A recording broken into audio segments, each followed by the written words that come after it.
Seja bem-vindo ao estudo do Salmo de número 88. O Salmo 88 é um salmo e cântico para os filhos de Corá e para o cantor Mor sobre Maalat Leanote. É uma instrução de Emã, o israelita, e o título é Um Homem Aflito que Pede Alívio. O texto bíblico é o seguinte: Ó Senhor, Deus me salva, a ti clamo dia e noite, que a minha oração chegue diante de ti. Inclina os teus ouvidos ao meu clamor. Tenho sofrido tanto que a minha vida está à beira da sepultura. Sou contado entre os que descem a cova. Sou como um homem que já não tem forças. Fui colocado junto aos mortos. Sou como os cadáveres que jazem no túmulo, dos quais já não te lembras, pois foram tirados de tua mão. Puseste-me na cova mais profunda, na escuridão das profundezas. Tua ira pesa sobre mim, como todas as tuas ondas me afligiste. Afastaste de mim os meus melhores amigos e me tornaste repugnante para eles. Estou como um preso que não pode fugir. Minhas vistas já estão fracas e de tristeza. A ti, Senhor, clamo cada dia e a ti ergo as minhas mãos. Acaso mostras as tuas maravilhas aos mortos? Acaso os mortos se levantam e te louvam? Será que o teu amor é anunciado no túmulo e a tua fidelidade no abismo da morte? Acaso são conhecidas as tuas maravilhas nas regiões das trevas e os teus feitos de justiça na terra dos esquecimentos? Mas eu, Senhor, a ti clamo por socorro. Já de manhã minha oração chegará à tua presença. Porque, Senhor, me rejeitaste e esconde de mim o teu rosto? Desde moço tenho sofrido e ando perto da morte. Os teus terrores levantam-me ao desespero. Sobre mim se abateu a tua ira. Os pavores que me causas me destruíram. Cercam-me do dia e todo como uma inundação. Envolve-me por completo. Tiraste de mim os meus amigos e os meus companheiros. As trevas são a minha única companhia. O Salmo 88 ele é carregado de tristeza e desânimo. O autor é um sofredor. Ele está esperando morrer. Ele tem medo de morrer. Ele deseja viver.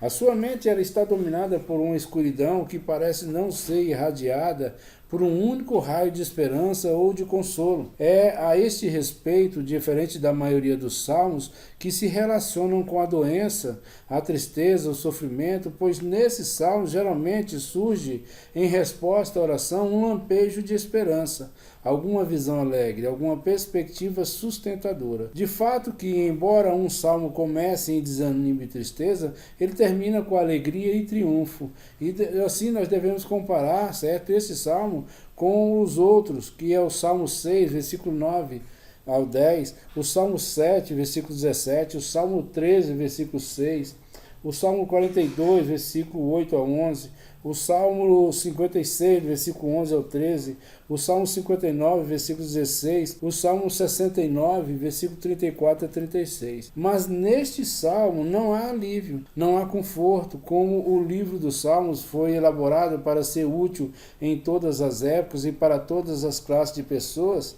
E como tal estado de espírito, como o descrito neste salmo, pode ocorrer novamente e com frequência. Então era apropriado que tal condição de tal desânimo, mesmo em um homem bom, deve ser descrito, a fim de que os outros possam ver que tais sentimentos não são necessariamente inconsistentes com a religião verdadeira e não provam que mesmo tal sofredor não é filho de Deus. É provável que este salmo tenha o propósito de ilustrar o que pode ocorrer quando a doença produz profundas trevas mentais e tristeza. E o livro dos Salmos estaria incompleto para o uso da igreja se não houvesse pelo menos um desses salmos na coleção. Quanto à autoria, o salmo ele é dito no título ser Salmo ou Cântico para ou dos filhos de Corá, combinado de alguma forma desconhecida a nós, com vários dos outros salmos fazem a propriedade de ambos salmos em uma canção.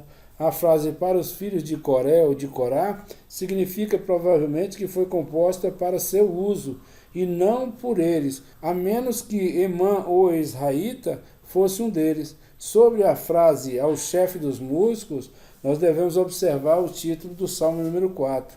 As palavras sobre os Maalat Leanote têm um significado muito incerto. Elas são interpretadas pela Septuaginta e pela Vulgata para Maelete, para responder, e por Lutero, cantar da fraqueza dos miseráveis, e por Alexander, a respeito da doença aflitiva. A palavra Mahalate parece aqui ser uma forma que significa propriamente doença, enfermidade, e ela é traduzida como uma ligeira variação de doença em 2 Crônicas, capítulo 21, 15, em Êxodo, capítulo 15, 26, em Provérbios, capítulo 18, 14, em Êxodo, capítulo 23, 25, em 1 Reis, capítulo 8, versículo 37, e 2 Crônicas, capítulo 6, versículo 28. Não ocorre em outro lugar e seria apropriadamente traduzido aqui, portanto, doença, moléstia ou enfermidade. O hebraico, traduzido como leanote, é composto de uma preposição e um verbo. O verbo significa entoar ou cantar, levantar a voz, começar a falar. Para responder, significa dizer, sugerir. O verbo também tem outra classe de significados: dar trabalho, sofrer, ser aflito, e pode aqui referir-se a tal aflição ou dificuldade. Segundo a primeira significação, que provavelmente é a verdadeira aqui, a alusão seria algo que foi dito ou cantado a respeito da doença referida, como, por exemplo, uma melodia triste composta para a ocasião. E o objetivo seria expressar os sentimentos vivenciados na doença. De acordo com outros significados, ele se referiria à aflição e seria como mais do que uma repetição da ideia implícita na palavra Mahalate. Parece-me, portanto, que há uma referência na palavra leanote e algo que foi dito ou cantado naquela ocasião, ou algo que pode ser dito ou cantado apropriadamente em referência à doença. É difícil traduzir a frase,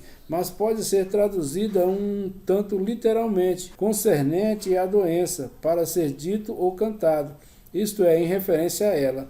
A palavra Masquiel transmite a ideia de que é um salmo didático ou instrutivo, sugerindo pensamentos apropriados para tal situação. O salmo ele é atribuído a Emã, ou israelita. O nome Emã ocorre em 1 Reis, capítulo 4, versículo 31, em 1 Crônicas, capítulo 2, versículo 6, 1 Crônicas, capítulo 6, versículo 33, 1 Crônicas, capítulo 25, do versículo 1 e o versículo 4 ao 6, e 1 Crônicas, capítulo 15, versículo 17 e 19. Em 1 Crônicas, capítulo 16, versículo 42, em 1 Crônicas, capítulo 25, do versículo 1 e o versículo 4 ao 6, 2 Crônicas, capítulo 5, versículo 12, 2 Crônicas, capítulo 29, versículo 14, 2 Crônicas, capítulo 35, versículo 35. E geralmente ele está em conexão com o Etan, como entre aqueles que Davi colocou ao serviço da música nas atividades do santuário. Quanto à ocasião, nada se sabe da ocasião em que o salmo tenha sido composto, exceto, como provavelmente está indicado no título, que foi em um tempo de doença. E no próprio salmo descobrimos que foi quando a mente estava envolta em trevas impenetráveis, sem nenhum conforto. Quanto ao conteúdo, o salmo ele consiste de duas partes: de uma descrição do sofrimento do homem e depois de sua oração por misericórdia. Dentro dessa uma descrição do sofrimento do homem doente, no Salmo 88, versículo 1 ao 9, a sua alma está cheia de problemas e ele se aproxima da sepultura. Versículo 3, ele estava, por assim dizer, já morto, e como aqueles colocados na sepultura profunda, a quem Deus havia esquecido. Versículo 4 ao 6. No versículo 7, a ira de Deus pesou sobre ele, e todas as suas ondas passaram sobre ele. No versículo 8, Deus afastou dele todos os seus amigos, e o deixou sofrendo sozinho. E no versículo 9, seus olhos choravam por causa de sua aflição, e ele clamava diariamente a Deus. Já na segunda parte, do versículo 10 ao 18, a sua oração por misericórdia e libertação. As razões para a seriedade da oração ou o fundamento da petição são, do versículo 10 ao 12, que os mortos não podiam louvar a Deus ou ver as maravilhas de sua mão. No versículo 11, que a fidelidade e benevolência de Deus não podiam ser mostradas na sepultura. E do versículo 13 a 18, que seus problemas eram profundos e opressores, pois Deus havia rejeitado sua alma e havia escondido sua face dele. Ele estava aflito há muito tempo, ele estava desorientado com os terrores de Deus. A feroz ira de Deus caiu sobre eles. Companheiros, amigos e conhecidos foram colocados longe dele. E aqui nós concluímos, certo, o nosso Salmo de número 88 e até o nosso próximo encontro no Salmo de número 89. Deus abençoe a todos, em nome de Jesus.